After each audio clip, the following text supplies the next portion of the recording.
இந்த பாதபட்ச இருதயம் உள்ள ஒரு ஊழியக்காரன், செத்த விசுவாசம் உடைய ஒரு ஊழியக்காரன் என்னத்தை போதிப்பான்? யாக்கோபு ஆரம்பத்தில் ரொம்ப தெளிவாக சொன்னார், யாருக்கு பரத்திலிருந்து ஞானம் அருளப்படும் என்று. யாருக்கு பரத்திலிருந்து ஞானம் அருளப்படும்? கிறிஸ்துவுடைய உபதேசங்கள் நீங்கள் எங்க போனாலும் கேட்கத்தக்கதாக இப்போ நிரம்பி இருக்கிறது. அந்த உபதேசம் உங்களை நரகத்துக்கு தூக்கின் போய் விடுதா அல்லது கத்தரண்டையில கொண்டு போய் விடுகிறதா என்பதை நீங்கள் நானும் பரிசோதித்தால் ஒளியே நமக்கு புரிய வாய்ப்பில்லை.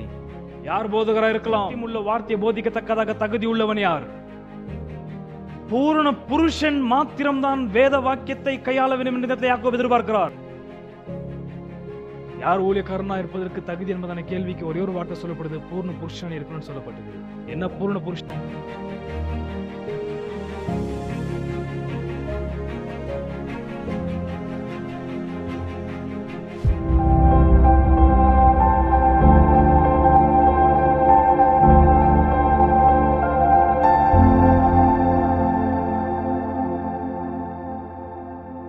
ஜேம்ஸ் யாக்கோபு 3ஆம் அதிகாரத்திற்கு உங்கள் வேதத்தை திருப்பிக் கொள்ளுங்கள். 3ஆம் அதிகாரம் வசனம் 1-3 வசனங்கள்.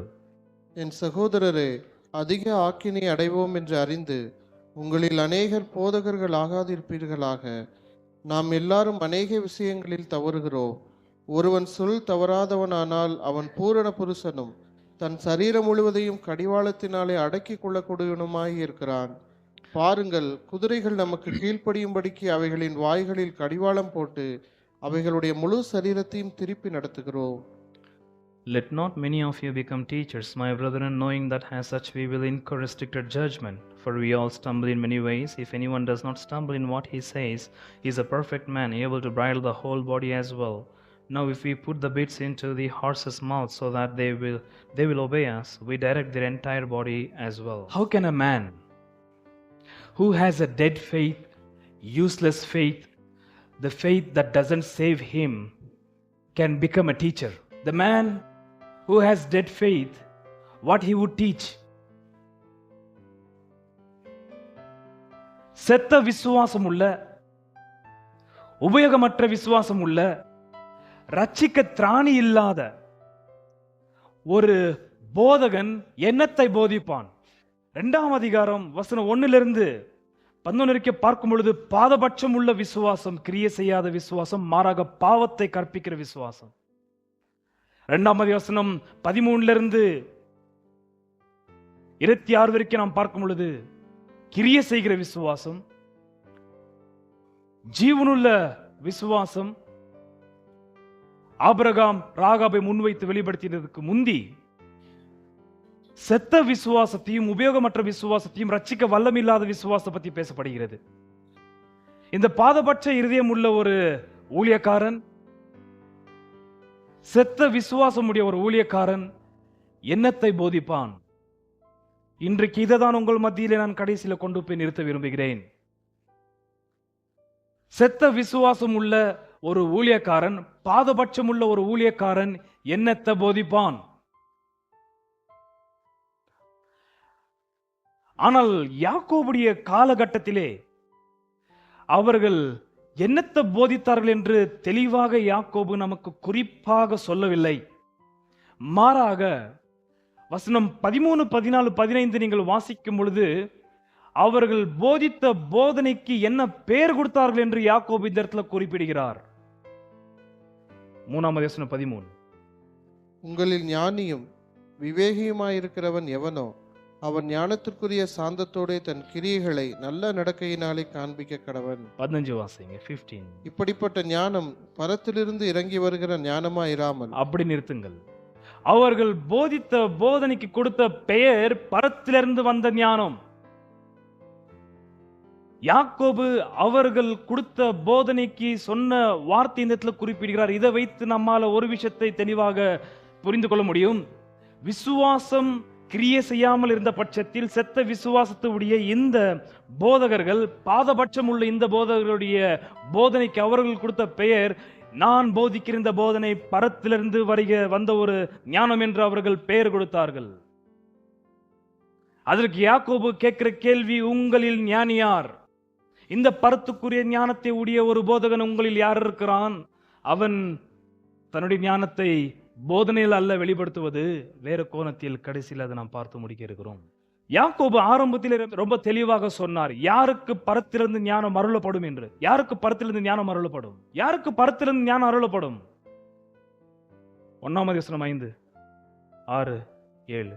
உங்களில் ஒருவன் ஞானத்தில் குறைவுள்ளவனாயிருந்தால் யாவருக்கும் சம்பூரணமாய் கொடுக்கிறவரும் ஒருவரையும் கடிந்து கொள்ளாதவரும் ஆகிய தேவனிடத்தில் கேட்க கடவன், அப்பொழுது அவனுக்கு கொடுக்கப்படும். ஆனாலும் அவன் எவ்வளவாகிலும் சந்தேகப்படாமல் விசுவாசத்தோட கேட்க கடவன். யாருக்கு ஞானம் கொடுக்கப்படுகிறது? சந்தேகப்படாமல் இருக்கிற விசுவாசத்தில் நடக்கிறவனுக்கு தான் ஞானம் அருளப்படுகிறது. 2 அதிகார வசனம் 13 பார்க்கும் பொழுது இடத்தில் இருக்கிற செத்த விசுவாசம், கிரிய செய்யாத விசுவாசம், உபயோகமற்ற விசுவாசம், ரட்சிக்க திராணி இல்லாத விசுவாசம் உடைய இவர்களுக்கு எப்படி பரத்திலிருந்து ஞானம் அருளப்படும்? அவர்கள் என்ன போதித்தார்கள்? அடியேன் இந்த இடத்துல என்ன போதிக்கிறேன் என்பதை நீங்கள் கொஞ்சம் ஆழமா பரிசோதிக்க வேண்டும். ஏனென்றால் உங்களையும் என்னையும் பயமுறுத்துகிற ஒரே ஒரு வார்த்தை இந்த வாசித்து கேட்ட, முக்கியமாக 3 அதிகாரம் 1 12 வசனங்களிலே ஒரே ஒரு வார்த்தை நம்மை அதிக பயமுறுத்துகிறது. என்ன அந்த வார்த்தை தெரியுமா? வசனம் 6, 3:6. நாவும் நெருப்புதான், அது அநீதி நிறைந்த உலகம். நம்முடைய அவயவங்களில் நாவானது முழு சரீரத்தையும் கரைப்படுத்தி ஆயில் சக்கரத்தை கொளுத்தி விடுகிறதாயும் நரக அக்கினியினால் கொளுத்தப்படுகிறதாயும் இருக்கிறது. நரகம் என்பதான வார்த்தை புதிய ஏற்பாடுல இயேசுநாதர் தவிர வேறு யாருமே உபயோகம் பண்ணவில்லை. மற்ற அப்போஸ்தலர்கள் பாதாளம் என்று சொல்லியிருக்கிறார்கள், அந்தகாரம் என்று சொல்லியிருக்கிறார்கள், வேற வேற கிரேக்க வார்த்தை போடப்பட்டிருக்கிறது. ஆனால் இயேசுநாதரை தவிர நரகம் என்பதான வார்த்தையை பயன்படுத்தினது யாக்கோபு. அது யாருக்கு? சபையில் இருக்கிற விசுவாசிகளுக்கு. விசுவாசிகள் ஒரு படி மேல போதிக்கிற ஊழியக்காரர்களுக்கு அந்த வார்த்தையை பயன்படுத்தி இருக்கிறார். நரகம் இங்க கொளுத்தப்பட்ட அக்கினியானது, அக்கினியின் வாழ்க்கை நரகத்தில் நித்தியமாய் தொடர்கிறது. அதனுடைய அர்த்தம் புரிந்து கொள்ளாத பட்சத்தில் உங்களுக்கு தெய்வ பயம் உண்டாக வாய்ப்பில்லை. அந்த ஒரு பதம் இயேசுநாதர் தவிர அடுத்து யார் உபயோகப்படுத்தினார் என்ற கேள்விக்கு அவருடைய சகோதரனாகிய யாக்கோபு. ஒரு காலகட்டத்தில் இதே யாக்கோபு தன்னுடைய நாவையும் தாறுமாறாக போதகர்களுக்கெல்லாம் பிரதானமான போதகராக இருக்கிற இயேசுநாதருக்கு விரோதமாய் பேசிய நாவு இவருடைய நாவு. இப்போ அவர் சொல்ற வார்த்தை 3 அதிகாரம் 1. என் சகோதரரே, அதிக ஆக்கினையை அடைவோம் என்று அறிந்து உங்களில் அநேகர் போதகர்கள் ஆகாதிருப்பீர்களாக. நாம் போதகரில் ஒருவனாகிய நானும் சேர்ந்து சொல்லுகிறேன் சகோதரரே என்று இந்த இடத்துல யாக்கோபு சொல்லும் பொழுது யார் சகோதரர் என்று சொல்லுகிறார்? 1 அதிகாரம் 1-2 சிதறடிக்கப்பட்ட 12 கோத்திரத்தார் யூதர்கள், 12 கோத்திரத்திலே ரட்சிக்கப்பட்ட யூதர்கள், கிறிஸ்தவ யூதர்களுக்கு இந்த ஒரு விஷயத்தை அவர் பேசிக் கொண்டிருக்கிறார். அவர் போதகர் என்று யாரும் மனசில் வச்சு பேசுறார் என்று தெளிவாக தெரியவில்லை. என்றால் இயேசுநாதர் பூமியில் இருக்கும் பொழுது பரிசேயர்கள் போதகர்களாக இருந்தார்கள், சதுசேயர்கள் போதகர்களாக இருந்தார்கள், வேத பாரகர்கள் போதகர்களாக இருந்தார்கள், லேவியர்கள், ஆசாரியர்கள், இவர்கள் பழைய ஏற்பாடு கையாளுகிற ஒரு ஆட்களாக இருந்தார்கள். அவர்களில் அநேகர் கிறிஸ்துவின் விசுவாசத்திற்குள்ளாக வந்ததாக அப்போஸ்தலர் நடவடிக்கைகளிலே நாம் தெளிவாக பார்க்கிறோம். அவர்களில் தங்களுடைய பழைய ஒதுவாத செத்த குருடர்களை நடத்துகிற குருடர்கள் என்று இயேசுநாதர் யார பயங்கரமாக கண்டனம் தெரிவித்தாரோ அவர்களில் அநேகர் ரட்சிக்கப்பட்டு கிறிஸ்தவராக இருக்கிறார்கள். இப்ப அவர்கள் மறுபடியும் போதிக்கிறார்கள். ஆனால் யாக்கோபு பார்க்கிற இவர்களுடைய இந்த போதனை நரகத்துக்கு கொண்டு போற போதனையா இருக்கிறது. நான் உங்களுக்கு போதிக்கிற போதனை நரகத்துக்கு கொண்டு போதா, பாதாளத்துக்கு கொண்டு போதா, அல்லது மெய்யாகவே ஒளி உள்ள நீதியின் ராஜ்யத்திற்கு உங்களை கொண்டு போதா என்பதை நீங்க தான் ரொம்ப ஆழமா சோதிக்கணும். இன்னொரு சிவாசங்கள் 3:1. சகோதரரே, அதிக ஆக்கினை அடைவோம் என்று அறிந்து உங்களில் அநேகர் போதகராக இருப்பீர்களாக. ஏன் போதனை பண்ணுவது தப்பா? அப்படி சொல்லவில்லை. இதே யாக்கோபு 5 அதிகாரத்தில் தீர்க்கதரிசிகள் என்று பழைய ஏற்பாடு போதகர்களை குறிக்கிறார். அதுல திருஷ்டாந்தமாக யோபையும் எலியாவையும் குறிக்கிறார். அவர்கள் பழைய ஏற்பாடு ஜீவ வார்த்தையை போதித்தவர்கள் அவர்கள். ஆனால் அவருடைய போதனையும் அவர்களுக்கும் ரொம்ப நெருக்கமான சம்பந்தம் இருந்தது. ஆனால் இவர்களுடைய போதனைக்கும் இவர்களுக்கும் கொஞ்சம் கூட சம்பந்தம் இல்லை. ஆகையால் தான் இன்றைக்கு சுருக்கமாக உங்கள் மத்தியில் நான் கொண்டு போய் காண்பிக்கிற விஷயம், இவர்கள் போதித்த போதனை என்ன. உங்களில் அநேகர் போதகர் ஆகாதிருப்பீர்களாக, அநேகர் போதகர் ஆகாதிருப்பீர்களாக இந்த இடத்துல என்று யாக்கோபு சொல்ல வேண்டும் என்றால், ரட்சிக்கப்பட்ட எல்லா யூத கிறிஸ்தவர்களும் ஜெபாலயம் என்று சொல்லப்படுகிற அந்த ஆலயத்தில் கூடியவர் பொழுது பேச தொடங்கினார்கள். இயேசுநாதருடைய ஒரு நாசரேத்தூர்ல, அவருடைய சொந்த ஊராகிய நாசரேத்தூர்ல ஜெபாலயத்தில் அவர் ஒரே ஒரு போதனை பண்ணத்தக்கதாக ஒரே ஒரு ஏசாயிலிருந்து ஒரு குறிப்பிட்ட வசனத்தை எடுத்து, நீங்கள் கேட்ட இந்த வசனம், உங்க காதுகள் கேட்ட இந்த வசனம் நிறைவேறிற்று என்று சொன்ன உடனே அவர் வாயிலிருந்து வந்த வார்த்தை தேவதூஷணம் என்று அவரை கொல்லும்படியாக இழுத்து கொண்டு போனார்கள். இப்ப ஜெபாலயத்தில் முழுக்க அதிகமா இருப்பது கிறிஸ்தவ யூதர்கள். அவர்கள் பேசுவது சரியா தப்பா என்று பகுத்தறிந்து கடிந்து கொள்கிறவர்கள் யாருமே இல்லை. மகிமையின் ஆண்டவராகிய இயேசுநாதர் சத்தியத்தை பேசும் பொழுதே அவர்கள் தரத்தரையில் போய் கொள்ள முயற்சி செய்தார்கள். ஆனால் இப்போ ஜெபாலயத்திலே போதனைகள் எல்லோரும் பேசிக் கொண்டிருக்கிறார்கள். எது சரி எது தப்பு என்று ஒருவராலும் கண்காணித்து அதை சரி செய்ய முன்னுக்கு வரவில்லை. கிறிஸ்துவருடைய உபதேசங்கள் நீங்கள் எங்க போனாலும் கேட்கத்தக்கதாக இப்போ நிரம்பி இருக்கிறது. அந்த உபதேசம் உங்களை நரகத்துக்கு தூக்கின் போய் விடுதா அல்லது கர்த்தரண்டையில கொண்டு போய் விடுகிறதா என்பதை நீங்கள் நானும் பரிசோதித்தால் ஒளியே நமக்கு புரிய வாய்ப்பில்லை. யார் போதகராக இருக்கலாம்? யார நீங்களும் நானும் வேதத்தை போதிக்கிற போதகரன் என்பதான ஒரு தலைப்பையும் ஒரு பதவியும் கொடுக்கலாம். ஒரே ஒரு விஷயத்தை ஒரே ஒரு வசனத்தில் யாக்கோபு போட்டு அடக்கிறார். Only one criterion and standard which contains whole ramified standards. எல்லா தகுதிகளும் உள்ளடங்கிய ஒரே ஒரு தகுதியான சுபாவத்தை மாத்திரம் 3 அடுக்கி நிரப்பி பேசுகிறார் யாக்கோபு. பவுலுடைய நிருபத்தை எடுத்துக்கொண்டால் ஒரு ஊழியக்காரன் எப்படிலாம் இருக்க வேண்டும் என்று இந்த இடத்துல 1 தீமோத்தேயு 3:1-7 வரைக்கும் இந்த இடத்துல 10 வாரம் உங்கள் மத்தியிலே கர்த்தருடைய கிருபையிலே நாம் வெளிப்படுத்தி இருக்கிறோம். யாக்கோபு எடுத்துக்கொண்டால் அவர் அவ்வளோ டீட்டெயில்டாக பேசாமல், யாக்கோபு தெளிவாக நேரடியாக போதகர்கள்ட்ட தான் இவரும் பேசுகிறார். அந்த இடத்துல பவுல் தீமோத்தேயு என்பதான போதகர்கிட்ட தான் பேசினாரு. இந்த இடத்துல இவரும் போதகர்களிடத்தில் பேசுகிறார். ஆனால் டீட்டெயில்டாக கொடுக்கவில்லை. ஒரே ஒரு வசனத்தில் ஒரு ஊழியக்காரன் போதிக்கிற போதகனுக்கு இருக்கிற தகுதி என்ன என்பதை பிரத்யட்சமாய் சொல்லி முடிக்கிறார். வசனம் 2. நாம் எல்லாரும் அநேக விஷயங்களில் தவறுகிறோம். ஒருவன் சொல் தவறாதவனானால் அவன் பூரண புருஷனும் தன் சரீரம் முழுவதையும் கடிவாளத்தினாலே அடக்கிக் கொள்ளக்கூடியவனுமாயிருக்கிறான். யார் போதகனா இருக்கலாம்? போதகனை சத்தியமுள்ள வார்த்தையை போதிக்கத்தக்கதாக தகுதி உள்ளவன் யார்? பூரண புருஷன் மாத்திரம்தான் வேத வாக்கியத்தை கையாள வேண்டும் என்று யாக்கோபு எதிர்பார்க்கிறார். பூரண புருஷன் என்று வசனம் 2 சொல்லப்பட்டிருக்கிறது. Perfect man. எந்த பூரண புருஷன்? நாம் எல்லோரும் எல்லா விதத்திலும் தவறுகிறோம்.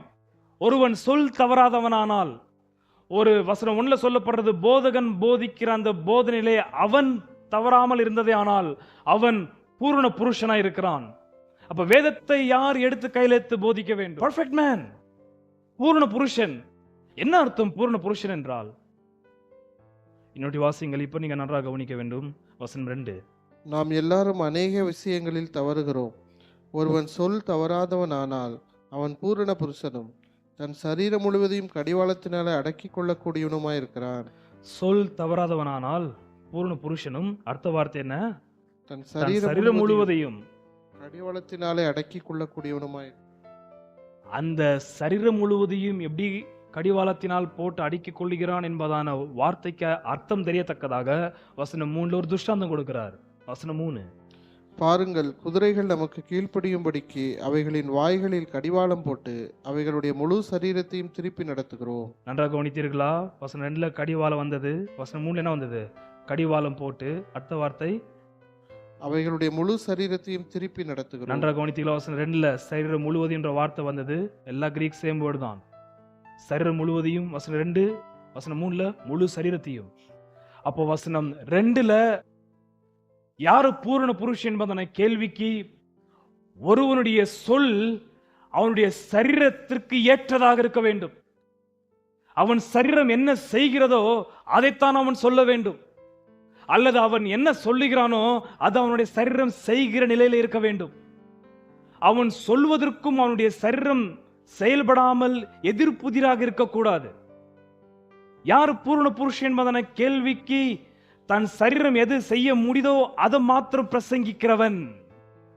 இந்த இடத்துல பேதுருடைய உண்மையை நான் உங்கள் மத்தியில் கொஞ்சம் ஞாபகப்படுத்த விரும்புகிறேன். நான் உங்களை இயேசுநாதரை அன்பு கூறுகிறீர்களா என்று கேள்வி கேட்டால் எல்லோரும் கரங்களை உரித்து சொல்ற வார்த்தை, நான் என் இயேசுநாதரை அன்பு கூறுகிறேன் என்று நீங்கள் நிச்சயமாய் சொல்வீர்கள், நானும் சொல்லலாம். பேதுரு கிட்ட இயேசுநாதர் கேட்ட கேள்வி, நீ என்னை அன்பு கூறுகிறாயா என்பதனை கேட்ட கேள்விக்கு பேதுரு உண்மையான பதிலை சொல்லுகிறார். ஏனென்றால் அவருடைய சரீர ரீதியிலே அவர் கிறிஸ்துவை அன்பு கூறவில்லை. நீங்களும் நானும் கிறிஸ்துவை அன்பு கூறுகிறீர்களா என்பதனை கேள்வியை கேட்டால் வாயில சொல்ற வார்த்தை அன்பு கூறுகிறோம். என்னுடைய கேள்வி, சரீரம் அது செய்கிறதா? குதிரையுடைய வாயில பிட் ஒரு சின்ன ஒரு மெட்டலை போட்டு அதுக்கு ஒரு ஸ்ட்ராப்பை கொடுத்து நம்ம அந்த வாயை எந்த அளவுக்கு நம் பட்சத்தில் வைத்துக் கொள்றோமோ அதோடைய ஒட்டுமொத்த சரீரத்தையும் நம் பட்சத்தில் வைத்துக் கொள்கிறோம். அதே போல நம்முடைய வாயிலிருந்து புறப்பட்டு வருகிற வார்த்தைகளும் நம்முடைய சரீரமும் அதுக்கு ஏற்றபடி இருக்க வேண்டும்.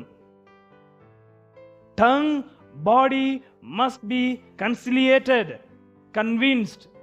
ஒத்து போக வேண்டும். நான் பேசுற உபதேசம் என் சரீரத்திற்கு மாறாக என்னுடைய சரீரத்திற்கு உட்படாததே ஆனால் நான் பூரண புருஷன் அல்ல.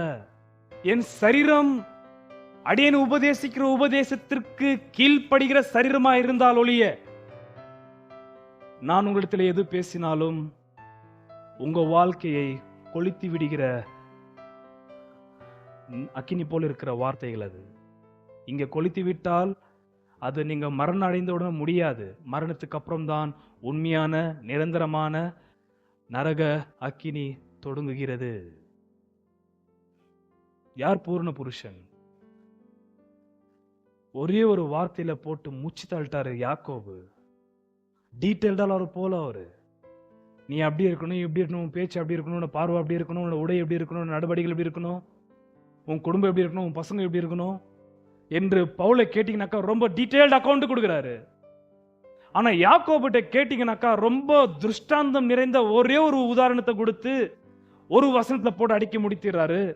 நீ பேசுறது உன் உடல் செயல்பட வேண்டும். உதாரணத்துக்கு 2ஆம் வசனம் 16:2-16. உங்களில் ஒருவன் அவர்களை நோக்கி, நீங்கள் சமாதானத்தோட போங்கள், குளிர்காய்ந்து பசியாருங்கள் என்று சொல்லியும் சரீரத்திற்கு வேண்டியவைகளை அவர்களுக்கு கொடாவிட்டால் பிரயோஜனம் என்ன? நீங்கள் சொன்னதை நீங்கள் செய்யாமல் போனதேயானால், உங்க சரீரம் ஒத்துழைக்க போகாமலே ஆனால் என்ன பிரயோஜனம்? என்ன வார்த்தை? நீ சொல்லிந்து உன் சரீரம் ஈடுபடாமல் இருக்கிறபடியால். நீ சொன்ன வார்த்தை பரத்துக்குரிய வார்த்தை அல்ல, நீ சொன்ன வார்த்தை நரகத்துக்கு அடுத்த வார்த்தை. என்னுடைய உடல் கீழ்ப்படிந்து ஒத்து போகாத உபதேசத்தை நான் உங்களுக்கு உபதேசித்தால் அன்பானவர்களே, அதுல உங்களுக்கு ஒரு பிரயோஜனமும் இல்லை. ஊழியக்காரனை பத்தி இங்க பேசப்படுகிறது. எந்த ஊழியக்காரன் பூரண புருஷன்? யார் ஊழியக்காரனா இருப்பதற்கு தகுதி என்பதான கேள்விக்கு ஒரே ஒரு வார்த்தை சொல்லப்படுது, பூர்ண புருஷன் இருக்கணும்னு சொல்லப்பட்டுக்குது. என்ன பூர்ண புருஷன்? நீ என்ன சொல்றியோ அதுக்கேற்றபடி உன்னுடைய உடல் நடனமாட வேண்டும். எந்த பக்கம் இருக்கிறனோ அந்த பக்கம் குதிரை ஓட்டும் மொத்த சரீரத்தை, அவ்வளவு பெரிய சரீரத்தை திருப்ப முடியுது என்னால. நீ பேசுறது உன் சரீரம் பேச்சுக்கு ஏற்றபடி திரும்பாமல் போனதே ஆனால், கீழ்ப்படியாமல் போனதே ஆனால், உன் வார்த்தைக்கு உன்னுடைய உடல் ஒத்தளிக்காமல் போனதே ஆனால். ஆனா நம்மளோட வார்த்தைக்கு மிருக ஜீவன்கள் ஒத்தளிக்குது தெரியுமா? 3ஆம் அதிகாரம் வசனம் 7.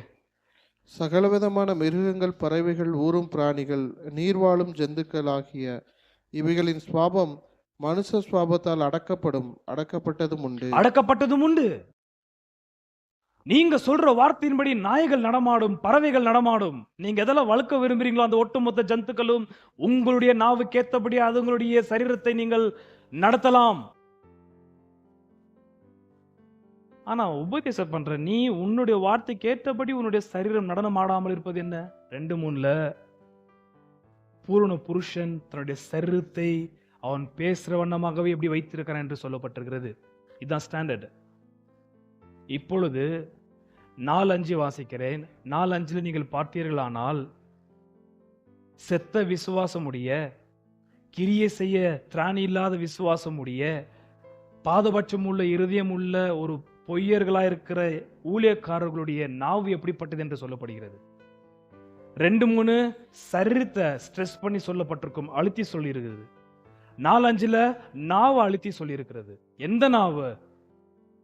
விசுவாசம் இல்லாத நாவு. தன்னுடைய சரீரத்தை ஆண்டு கொண்டு உச்சரிக்கிற வார்த்தை கேட்டபடி விசுவாசம் செயல்படாத நாவு இது. 4:5 கொஞ்சம் கவனியுங்கள். கப்பல்களை பாருங்கள், கப்பல்களை பாருங்கள், அவைகள் மகா பெரியவைகளா இருந்தும். அங்க நான் அவர் வாசிக்கும் போது ஒரு வார்த்தையை கனெக்ட் பண்ணுவேன், நீங்க கவனிக்கணும். 4:5 not the body but the tongue. 2:3 பாடி சரீரம்.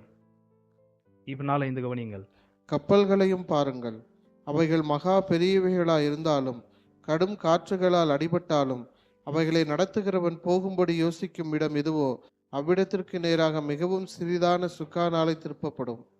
அப்படியே நாவானதும் சிறிய அவயவமாய் இருந்தும். நன்றாக கவனித்தீர்களா? 4 சிறிதான சுக்கான், 5 என்ன வருது? அப்படியே நாவானதும் சிறிய அவயவம். 2-3 வாசிக்கும் பொழுது முழு சரீரம். ஓகே, முழு சரீரம், முழு சரீரம். 4-5 நீங்கள் பார்க்கும் பொழுது சிறிய சுக்கானு, சிறிய நாவு. அப்ப 4-5 எது எம்பசைஸ் பண்ணப்படுது? எது அழுத்தி சொல்லப்படுது? நாவை பத்தி. 2-3 சரீரத்தை பத்தி. சரீரத்தை எதற்காக 2-3 அழுத்தி சொல்லப்பட்டிருக்குது?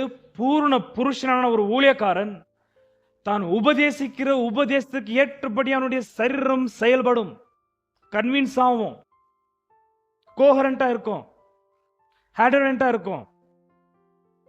தான் பிரசங்கித்ததும் வாய்த்திருந்து சொன்ன ஜீவ வார்த்தைக்கும் தன்னுடைய சரீரத்துக்கும் சம்பந்தப்படாமல் போகிறது. ஆனால் அப்படியாப்பட்ட நாவு, எப்படியாப்பட்ட நாவு என்பதுதான் வசனம் 4-5 அழுத்தி சொல்லப்பட்டிருக்கிறது. அவ்வளோ சிறிதான சுக்கான், அவ்வளோ சிறியதான நாவு என்று கம்பேர் பண்ணி சொல்லப்பட்டு கீழே போங்க. 4-5 வாசிங்க. கப்பல்களையும் பாருங்கள், அவைகள் மகா பெரியவைகளா இருந்தாலும் கடும் காற்றுகளால் அடிபட்டாலும் அவைகளை நடத்துகிறவன் போகும்படி யோசிக்கும் இடம் எதுவோ அவ்விடத்திற்கு நேராக மிகவும் சிறிதான சுக்கானாலே திருப்பப்படும். அப்படியே நாவானதும் சிறிய அவயமாயிருந்தும் பெருமையானவைகளை பேசும். நன்றாக கவனிக்கணும். 4 பெரியவைகளாய் இருந்தாலும் எது? கப்பல். 5 பெருமையானவைகளை பேசும். கோவான். பாருங்கள், சிறிய நெருப்பு எவ்வளவு பெரிய. மறுபடியும் சிறிய சுக்கான், சிறிய நாவு. அடுத்த வார்த்தை என்ன? சிறிய நெருப்பு. அப்புறம் சிறிய நெருப்பு எவ்வளவு பெரிய காட்டை நன்றாக கொளுத்தி கவனிக்கணும். விடுகிறது. பெரிய பெரிய கப்பல் என்று நாள்ல சொல்லப்படுகிறது. கீழே என்ன சொல்லப்படுகிறது? பெரிய காட்டை கொளுத்தி விடுகிறதா இருக்கிறது. யாருடைய நாவு? யாருடைய நாவு காட்டை கொளுத்துற அளவுக்கு நெருப்பு நிறைந்த நாவா இருக்கிறது. நீங்களானாலும் சரி, நானானாலும் சரி, வாயை திறந்து நாம் சொல்வதற்கு ஏற்றபடி நம்முடைய சரீரம் செயல்படாமல் போனதே ஆனால், கிரியை செய்யாமல் போனதே ஆனால், அந்த நாவு நம்முடைய வாழ்க்கையும் மற்றவனுடைய வாழ்க்கையும் சுட்டரிக்கிற நாவா இருக்கிறது. நீங்க சொல்ற உங்களோட வார்த்தையின்படி உங்க உடல் செயல்படுதா? தன் சரீரம் முழுவதையும் ஆண்டு கொள்ளுகிறவன் தான் பூரண புருஷன் என்று 2 சொல்லப்பட்டிருக்குது. நீங்கள் சொல்ற வண்ணமாகவே உங்களுடைய சரீரத்தின் உறுப்புகள் எல்லாமே செயல்பட வேண்டும். You have to lend your members of your body, hormones, as you said. நீங்கள் சொல்ற வண்ணமாக உங்களுடைய சரீரத்தின் அவயவங்கள் எல்லாமே ஒப்பு கொடுக்கப்பட வேண்டும். ஆனால் 4-5 நீங்கள் வாசிக்கும் பொழுது நாவானது சரீரத்தை வேற இடத்துல இழுத்து கொண்டு போய் கொண்டிருக்கிறது. அவ்வளவு பெரிய கப்பல், அவ்வளவு பெரிய சரீரம், அவ்வளவு பெரிய காட்டு, சிறிதான சுக்கான், சிறிதான நாவு, சிறிதான நெருப்பு கொளுத்தி விடுகிறது.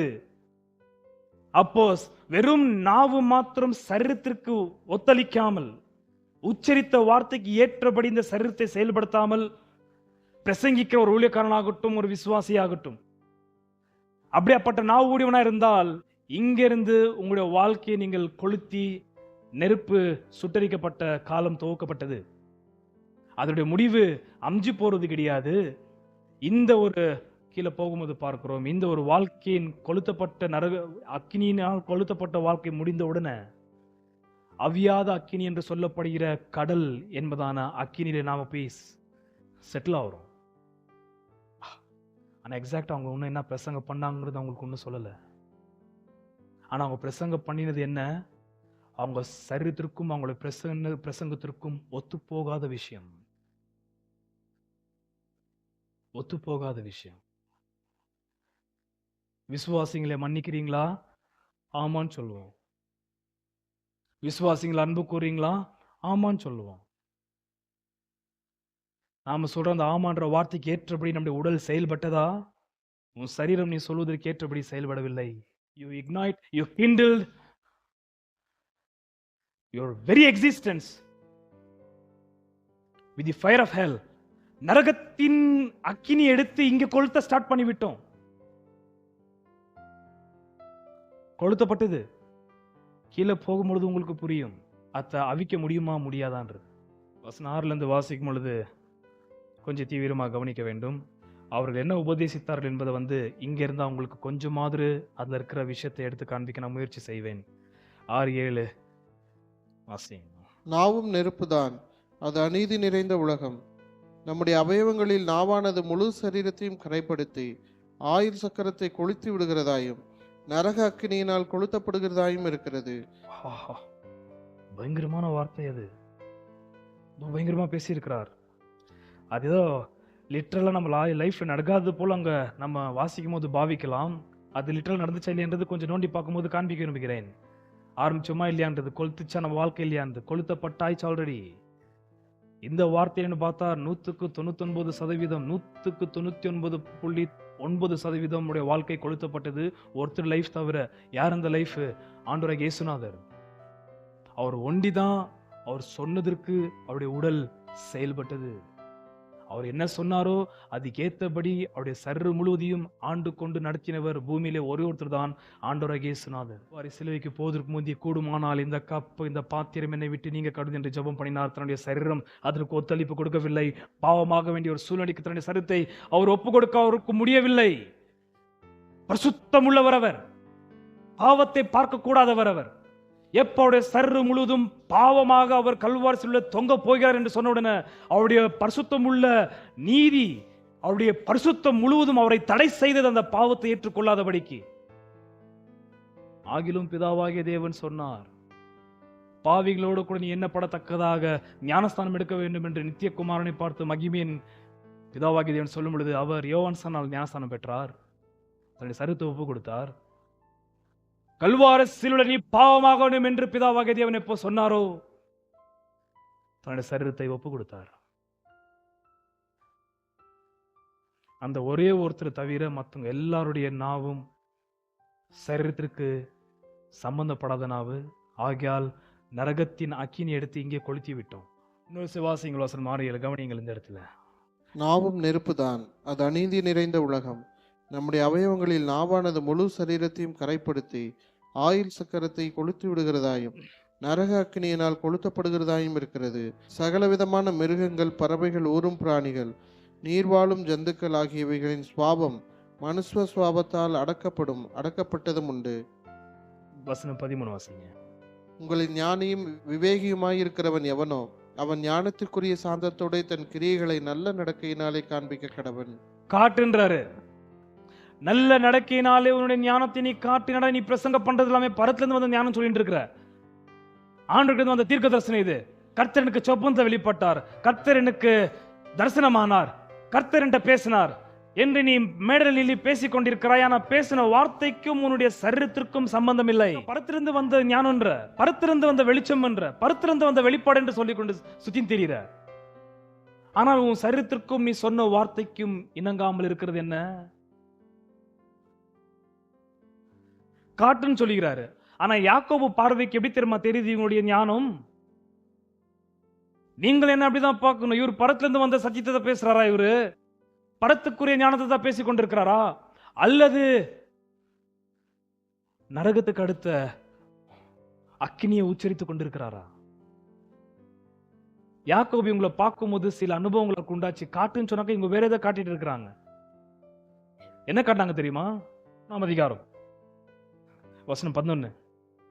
ஒரே ஊற்று கண்ணிலிருந்து தித்திப்பும் கசப்புமான தண்ணீர் சுரக்குமா? என்ன ஒரு ஒரு சுவை வந்து கொண்டிருக்குது உங்க வாழ்க்கையை பார்க்கும்போது. கசப்பு, கசப்பு தன்மை, இனிப்பு தெரியலையே. பேச்சில மாத்திரம் இனிப்பு இருக்கிறது, ஆனால் உன்னுடைய சரீரத்தை நீ ஆண்டு கொள்றியா இல்லையா என்பதான கேள்விக்கு பதில் என்னவென்றால் இனிப்பு தெரியவில்லை, கசப்பு தான் தெரிகிறது. 3 வசனம் 6.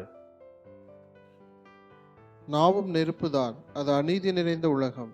நம்முடைய அவயவங்களில் நாவானது முழு சரீரத்தையும் கரைப்படுத்தி. நன்றாக கவனித்தீர்களா? மறுபடியும் முழு சரீர என்ற வார்த்தை வருகிறது. முழு சரீரத்தையும் கரைப்படுத்தி. 1 அதிகாரம் வசனம் 27. திக்கற்ற பிள்ளைகளும் விதவைகளும் படுகிற உபத்திரவத்திலே அவர்களை விசாரிக்கிறதும் உலகத்தால் கரைபடாதபடிக்கு தன்னை காத்துக் கொள்கிறதுமே பிதாவாகிய தேவனுக்கு முன்பாக மாசில்லாத சுத்தமான உலகத்தால் கரைபடாதபடிக்கு தன்னை காத்துக்கொள்கிறதுமே. எப்படி காத்துக்கொள்வது? வசனம் 26. 1:26. உங்களில் ஒருவன் தன் நாவை அடக்காமல் தன் இருதயத்தை வஞ்சித்து தன்னை தேவ பக்தி உள்ளவன் என்று எண்ணினால் நாவை அடக்காமல் புரிஞ்சுதுங்களா? உங்கள் அவயவங்களை நீங்கள் கரைப்படுத்தி இருக்கிறீர்கள். என்ன அர்த்தம்? 2 அதிகாரம் வசனம் 8 வாசிங்களேன். உன்னிடத்தில் நீ அன்பு கூறுகிறது போல பிறனிடத்திலும் அன்பு கூறுவாயா என்பதான வார்த்தை நீ பிரசங்க செய்கிறாய். உன்னிடத்தில் நீ அன்பு கூறுவது போல பிறனிடத்தில் அன்பு கூறுவாயாக என்று பிரசங்க செய்கிறாய். வசனம் 11. 2:11. ஏனென்றால் விபச்சாரம் செய்யாதிருப்பாயாக என்று விபச்சாரம் செய்யாதிருப்பாயாக என்றும் பிரசங்க பண்றாய். அடுத்து கொலை செய்யாதிருப்பாயாக என்றும் பிரசங்க செய்து கொண்டிருக்கிறாய். சொல்ற சத்தியம் உள்ள வார்த்தையில நாவிலிருந்து வருகிறது, ஆனால் உன்னுடைய அவயவங்கள் என்ன இருக்குது? 3:6. நாவும் நெருப்புதான், அது அநீதி நிறைந்த உலகம். நம்முடைய அவயவங்களில் நாவானது முழு சரீரத்தையும் கரைப்படுத்தி. நன்றாக கவனித்தீர்களா? ஒட்டுமொத்த சரீரத்தையும் உங்க நாவானது கரைப்படுத்தி இருக்கிறது. டிஃபைல்டு. சொன்னது எல்லாமே கர்த்தருடைய வார்த்தை, ஆனால் உன்னுடைய சரீரம் எல்லாமே கரைபட்டிருக்கிறது. என்ன அர்த்தம்? ஒரு சரீரத்தின் உறுப்புகளையும் அநீதி நிறைந்த இப்பிரபஞ்சத்தின் காரியங்களுக்காக நீ ஒப்பு கொடுத்திருக்கிறாய். உன்னுடைய உறுப்புகளை வந்து தீட்டுப்படுத்தியிருக்கிறாய் இப்பிரபஞ்சத்தின் அநீதியான காரியங்களை வைத்து. உன்னுடைய அவயவங்கள் எல்லாமே நீ உபதேசம் பண்ண சொன்ன சத்தியமுள்ள வார்த்தைக்கு ஏற்றபடி செயல்படுத்தாமல் சரித்தில் இருக்கிற ஒரு அவயவங்களையும் இப்பிரபஞ்சத்தின் அநீதியான காரியங்களுக்கு நீ யூ லெண்ட் இட், கடனாக கொடுத்திருக்கிறாய். எடுத்து யூஸ் பண்ணிக்க அப்படி என்று. இப்பிரபஞ்சத்தின் அநீதியான காரியங்கள் யாக்கோபு எதிர்பார்க்கிறது என்ன தெரியுமா? 1 அதிகாரம் 17-18. நன்மையான எந்த ஈவும் பூரணமான எந்த வரமும் பரத்திலிருந்து உண்டாகி ஜோதிகளின் பிதாவினிடத்திலிருந்து இறங்கி வருகிறது. அவரிடத்தில் யாதொரு மாறுதலும் யாதொரு வேற்றுமையின் நிழலும் இல்லை. அவர் சித்தம் கொண்டு தம்முடைய சிருஷ்டிகளில் நாம் முதற் பலன்களாவதற்கு நம்மை சத்திய வசனத்தினாலே ஜனிப்பித்தார். வரப்போகிற கர்த்தருடைய ராஜ்யத்துக்கு அடுத்த ஒரு வார்த்தையும் வாயில வந்து நில்ல. தம்முடைய சிருஷ்டிகளில் நாம் முதற் பலன்களாவதற்காக நம்மை சத்திய வசனத்தினாலே ஜனிப்பித்தார். எதற்காக? வரப்போகிற கர்த்தருடைய புதிய ராஜ்யம், புதிய வாழ்வு, பரலோக வாழ்வை குறித்து இந்த இடத்துல நாம வந்து பேசி அதன்படி வாழ்வதற்காக. ஆனா உன்னிடத்தில் இருக்கிறது எல்லாமே உலகத்தின் அநீதி, இப்பிரபஞ்சத்தின் அநீதியான காரியங்கள் இருந்திருக்கிறது. இது பிரசங்கியாருடைய ஒரு பிரசங்கத்தனமா? நீ பண்ற பிரசங்கத்திற்கும் உன்னுடைய சரித்திற்கும் சம்பந்தம் இல்லையே. நீ மறுபடியும் பிறந்தையா இல்லையானே தெரியல. நீ ஒரு விசுவாசி இல்லையானே தெரியல. அநேக ஊழியக்காரன் கேள்வி கேட்க வேண்டியதாக. ஃபர்ஸ்ட் நீ பிறந்தையா? மறுபடியும் பிறந்தவன் எந்த ராஜ்யத்திற்கு அடுத்த ஜீவனை கொண்டு பிறப்பித்திருக்கிறாரோ பிதாவாகிய தேவன், அவரை குறித்தும் எந்த ராஜ்யம் கிறிஸ்துவின் ராஜ்யம், அது கிறிஸ்துவுக்காக பிதாவாகிய தேவன் கொடுத்த ராஜ்யம், அது அந்த கிறிஸ்து அந்த ராஜ்யத்தின் அதிபதியையும் அந்த ராஜ்யத்தின் ராஜாவையும் அந்த ராஜ்யத்தை குறித்தும் அல்லவா நீ பேசி அதை கேட்டபடி உன்னோட சரீரத்தை ஒழுங்குபடுத்தி இருக்க வேண்டும். மாறாக நீ இப்பிரபஞ்சத்திற்கு அடுத்த அநீதியான காரியங்களுக்கு உன்னுடைய சரீரத்தை எல்லாத்தையும் கரெக்டாக டியூன் பண்ணி கரெக்டாக மோட்டிவேட் பண்ணி வைத்திருக்கிறாய். அது ப்ரெஸ் பண்ண உடனே உன் உடம்புல ஆடுது. இந்த உலகம் எப்படி எல்லாம் மியூசிக்கல் சத்தம் போடுதோ, இசை வருதோ, அதுக்கேற்ற மாதிரி உடம்புல அப்படியே ஆடுது. அந்த அளவுக்கு நம்முடைய சரீரத்தை அநீதி நிறைந்த இப்பிரபஞ்சத்தின் கரைத்தெரியான காரியங்களுக்கு ஒப்பு கொடுத்துருக்கிறோம். அப்பவே புரிஞ்சுக்கணும் நம்மளோட வாழ்க்கையை கொளுத்திட்டோம் அப்படின்னு. ignited, kindled, we lit with the fire of hell. நரக அக்கினியை கொண்டு இங்க கொளுத்தி விட்டு ஆயிடுச்சு.